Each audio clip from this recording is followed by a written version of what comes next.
नमस्कार दोस्तों, कई स्टूडेंट मध्य प्रदेश पटवारी की वैकेंसी से संबंधित एक प्रश्न बार बार पूछ रहे हैं, चाहे वे कमेंट के माध्यम से पूछ रहे हैं या डायरेक्ट रूप से पूछ रहे हैं।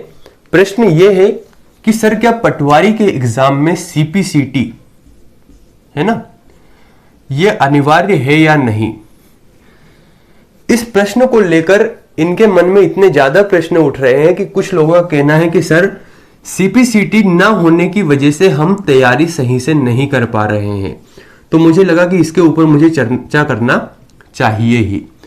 देखिए, स्टूडेंट कह रहे हैं कि सर सीपीसीटी अनिवार्य है या नहीं, इसके बारे में थोड़ा सा डिटेल में बतला दीजिए। तो पहली बात तो ये कि हम इसके संबंध में अगर हम बात करें तो हम बात करते हैं 2017 में जो आपका एग्जाम हुआ था उस एग्जाम के दृष्टिकोण से। 2017 में जब एग्जाम हुआ तो एग्जाम के समय यहां पर कुछ अर्हताएं या योग्यताएं स्टूडेंट से मांगी गई। अगर आप पटवारी का फॉर्म डाल रहे हो तो पहली अर्हता या योग्यता यह कि आपको स्नातक होना चाहिए, है ना, और दूसरा यह कि मध्य प्रदेश का निवासी होना चाहिए। दो प्रश्न यहां पर कहे गए थे, यानी कि अगर आप किसी भी सब्जेक्ट से ग्रेजुएट हैं, चाहे बीए हो, बीएससी हो या कुछ भी आपने कर रखा है, आपका ग्रेजुएशन होना चाहिए। दूसरी बात यह कि आप मध्य प्रदेश के निवासी हैं तो आप इसका फॉर्म सबमिट कर सकते हैं। ये जब लास्ट टाइम पटवारी की वैकेंसी हुई थी तब बात की गई थी।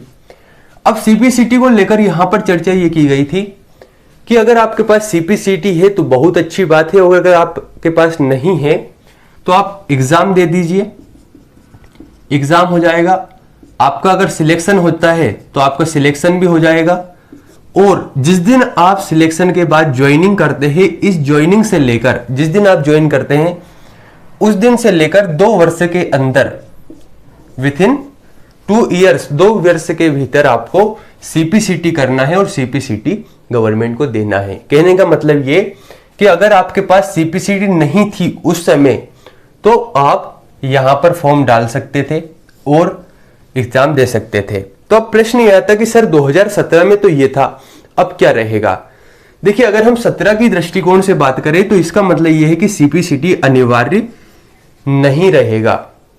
लेकिन सीपीसीटी में जो आपके प्रश्न बनते हैं, अगर हम सीपीसीटी करते हैं तो इसमें जो क्वेश्चन बनते हैं, इसमें अधिकांश प्रश्न बनते हैं कंप्यूटर से, है ना। इसके बाद बनते हैं जीएस वाला पोर्शन।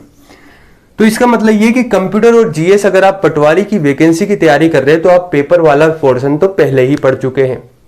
आपको क्या करना है, आपको सिर्फ टाइपिंग पर ध्यान देना है ना। कहने का मतलब ये है मेरा कि वैसे सीपीसीटी अनिवार्य नहीं है, लेकिन अभी आपके पास पटवारी की वैकेंसी में पर्याप्त समय है, आप तैयारी अच्छे से कर सकते हैं। और हर 2 या 3 महीने में सीपीसीटी का एग्जाम होता है।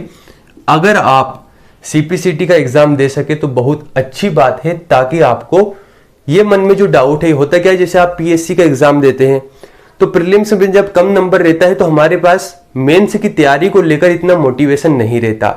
ठीक यही स्थिति अभी स्टूडेंट के साथ बन रही कि सर मान लीजिए अगर सीपीसीटी मांग लिया जाता है तो फिर हम क्या करेंगे, इस चक्कर में तैयारी नहीं कर रहे हैं।